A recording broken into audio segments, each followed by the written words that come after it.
Good morning, students. Today we are going to see the topic transport system in animals. Just see the outline.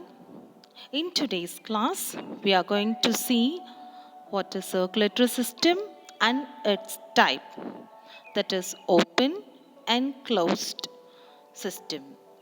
And what are the components which is involved in the circulatory system?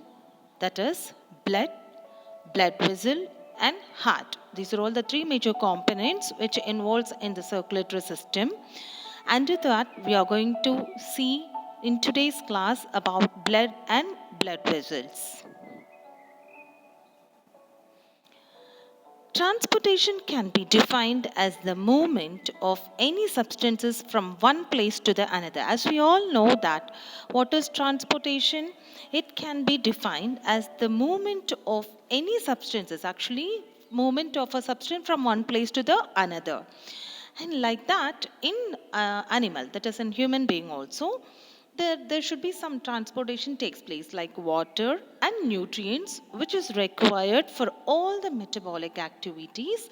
It needs some transportation system. The waste material or excretory product should also move to the region of excretion.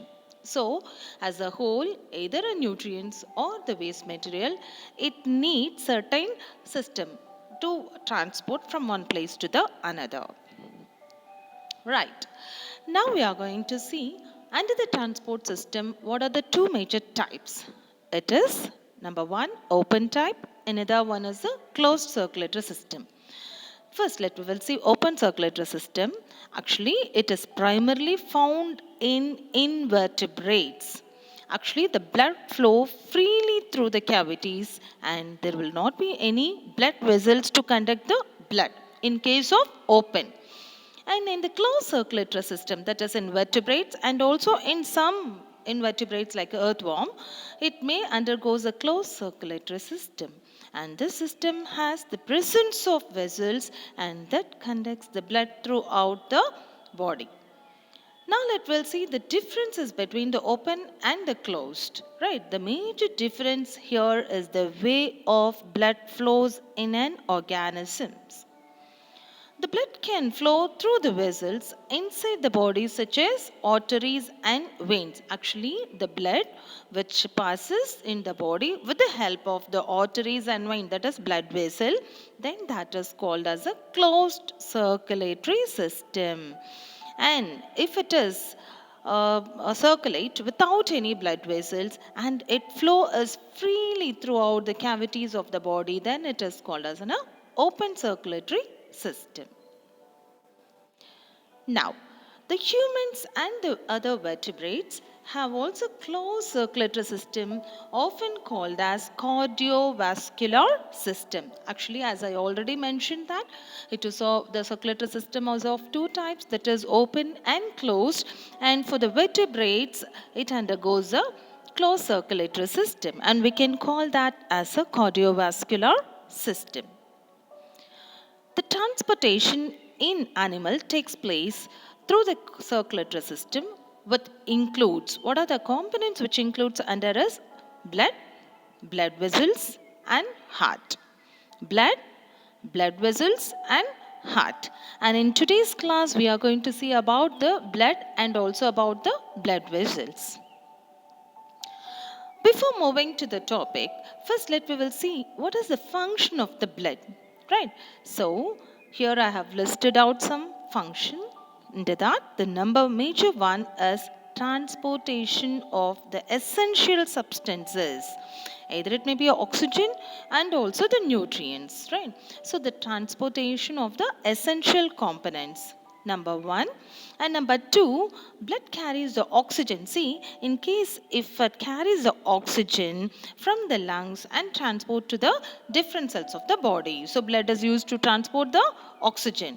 And number three, it is also used to carry the waste material to the kidney. So if it is oxygen that carries from the lungs and it will transport to the all part of the body, and if it is a waste material, it collected from all the tissues and it moves towards a kidney for the filtration purpose.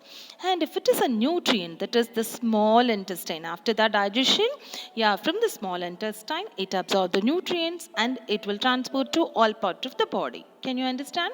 The major function is if it the circulation of the oxygen, and number two, circulation of the nutrients which has been absorbed from the small intestine, and the excretory waste material that has been carried to the kidney.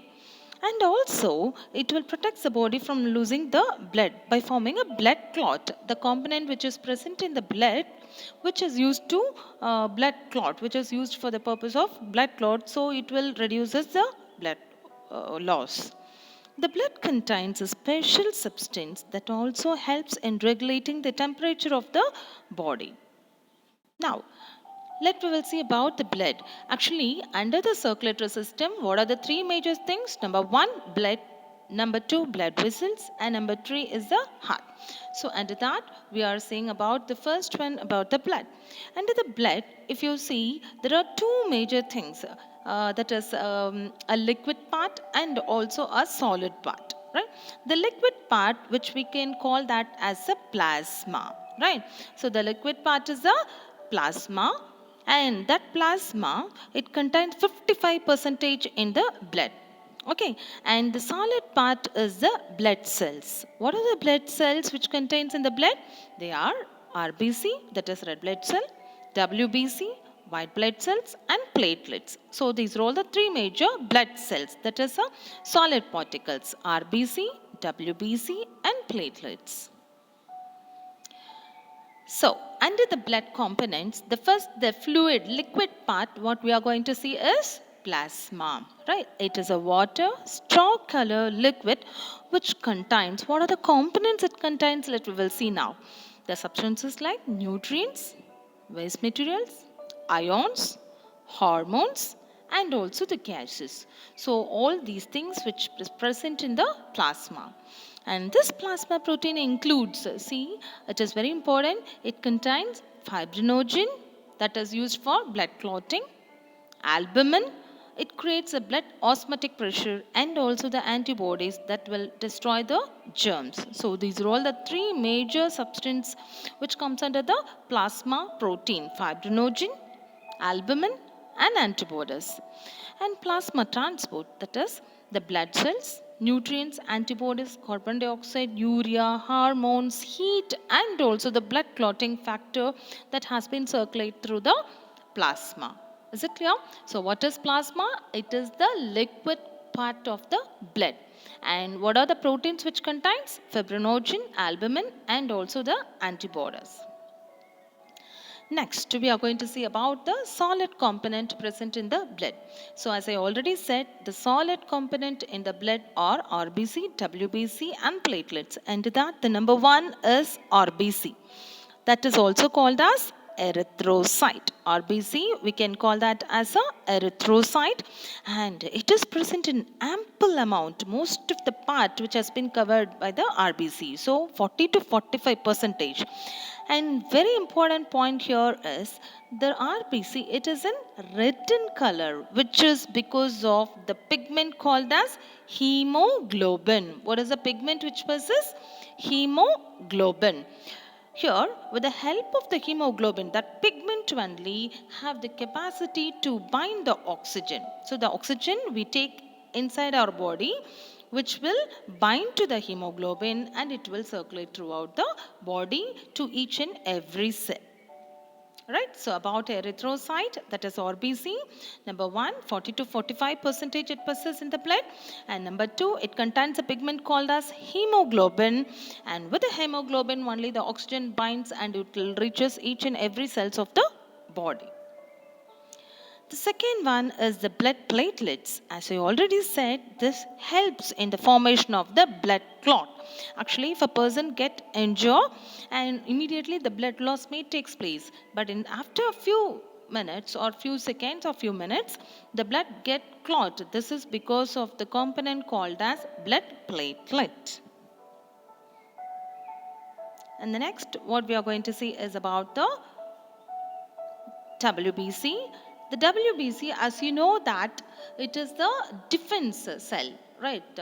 Actually, it possesses the WBC, which possesses the cells like it is also called as leukocytes, and it contains the components like lymphocytes, monocytes, and also neutrophils, basophils and eosinophils. So five major components which is present in the WBC, which can act as a defense mechanism. It gives the immunity. Right. So these are all the three major components which is present in the blood. Can you see the picture? The first one, RBC, and second is a platelet which is used for blood clotting, and WBC which is used to give the immunity and defense against the infection. Right.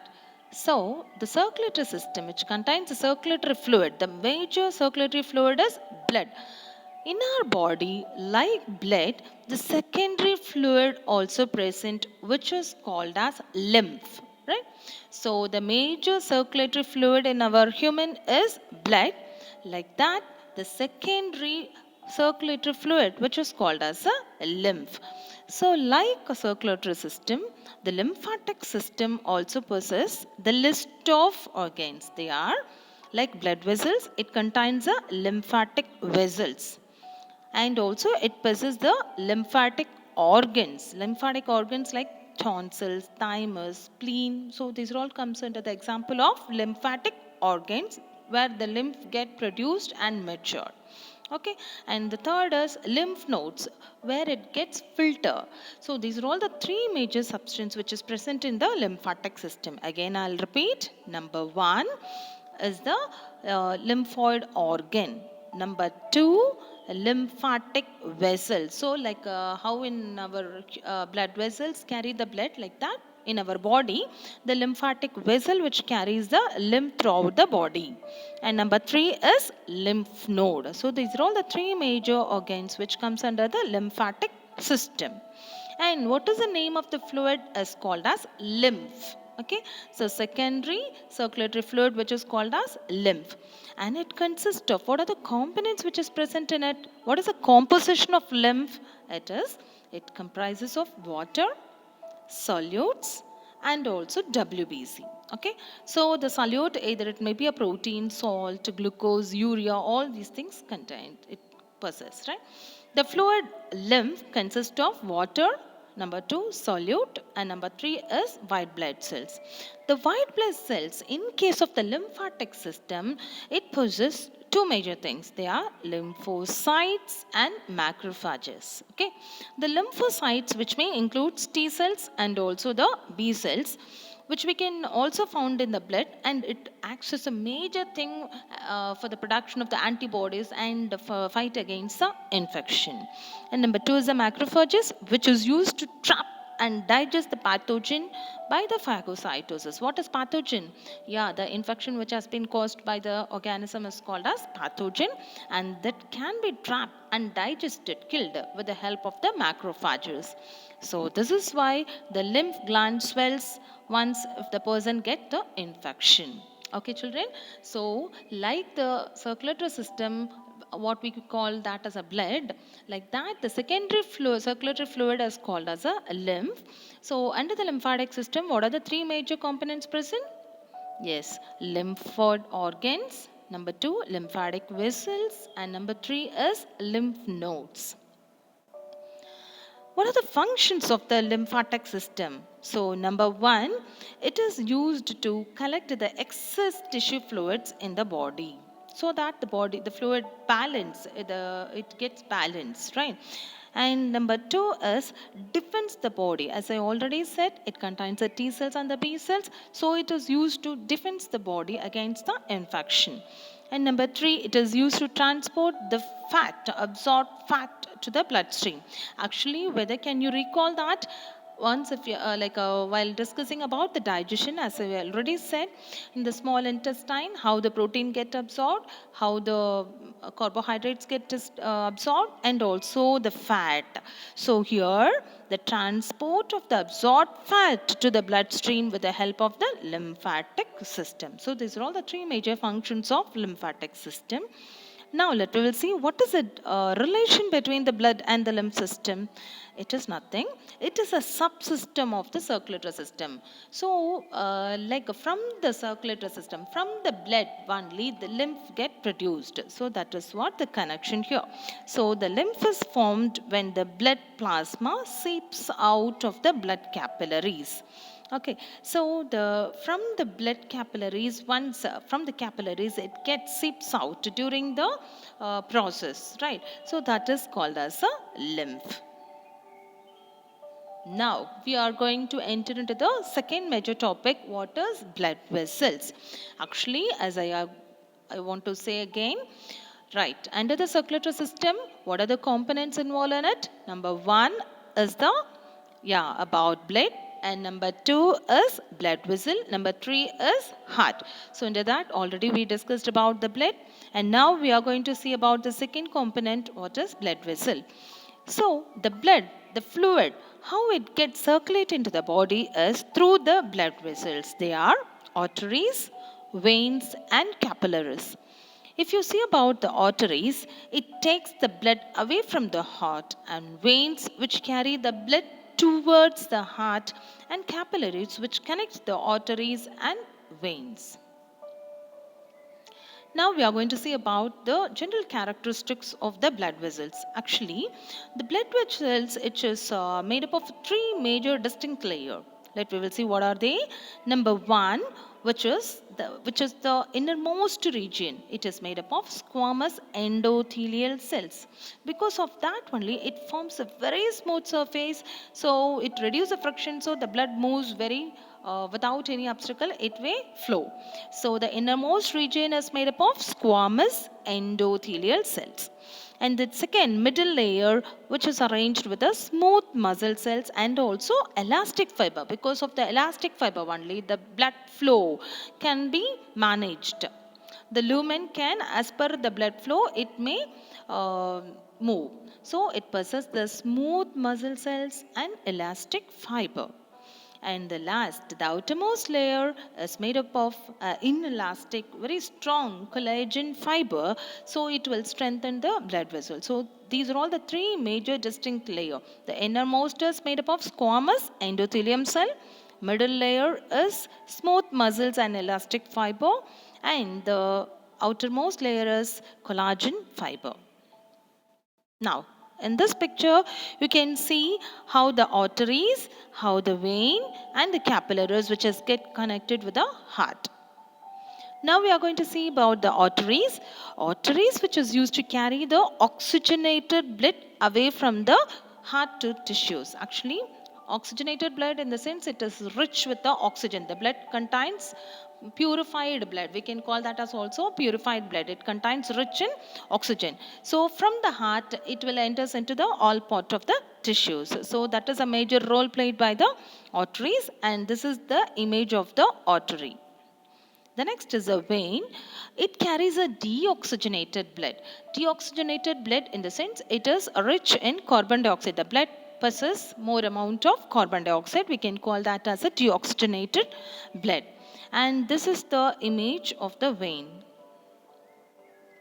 And capillaries, this is the diffusion of substances between the blood and the body cells. So the major function of the capillary is the diffusion of the substance between the blood and also the cells.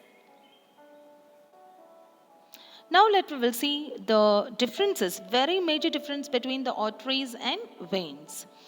The blood vessels carry the blood from the heart. That is what sort of a blood? It is a oxygenated blood. And the same way vein, it carries the deoxygenated blood. So that is the first difference. And second is arteries possess a little thick wall. Veins, it does not possess any thick wall. So that like in case of the arteries, the blood pressure is quite higher because it possesses a thicker wall. And the third major difference is the arteries are narrow, right? So that the flow is quickly through them. And veins is comparatively slightly wider than that of the arteries. And the last fourth major difference is, it's a very important difference, the arteries do not contain any valves, but the veins that contains the valves that prevent the blood from the flowing in a opposite direction. So these are all the four major differences between the arteries and the veins. Now, which is related to the topic of blood vessel is blood pressure. What is blood pressure? It is nothing. The blood pressure is the force exerted by the blood. Actually, the blood, once if the heart pump, from that, like how the blood, it will comes out from the heart and exerted the wall of the blood vessel. So that is called as a blood pressure. And the major factor here is because of the pumping of heart, and number two is narrowness of the arterioles. These are all the two major factors which support for the blood pressure. And let we will see blood pressure in the arteries, which will rise and fall. Actually it increases due to the contraction of the ventricles. So once if the ventricles contraction, if you see contraction, it is called as systole, and relaxation, it is called as diastole. Once if the heart pumps, no contraction and relaxation. So the heart, once if it get contract, it is called as systole, and relaxation is called as diastole. A steady pressure of the blood flow ensures that the cells constantly receiving the correct amount of nutrients in the oxygen. Right. So the blood pressure shows normal. It shows that, yeah, there is a very good flow, proper flow, constant flow of nutrients and the oxygen towards the body. And the blood pressure in the capillaries is lower. Always it is lower than that of the arterioles. Comparatively, the blood pressure in the capillaries is lower than that of the arteries. This is because of the diffusion takes place, and also it is thin wall would rupture the high pressure. Right. And at last I would say blood pressure can be measured with the instrument called as sphygmomanometer, and the normal value of that is 120 by 80. 120 by 80 is the normal value. Under that, the first number, systolic blood pressure, that is the value 120 shows the systolic value, and 80 is the diastolic value of the blood pressure. So again I'll repeat, the blood pressure can be measured with the instrument called as sphygmomanometer, and the normal value is 120 by 80. Under that, the 120 shows the systolic blood pressure and 80 is the diastolic pressure value.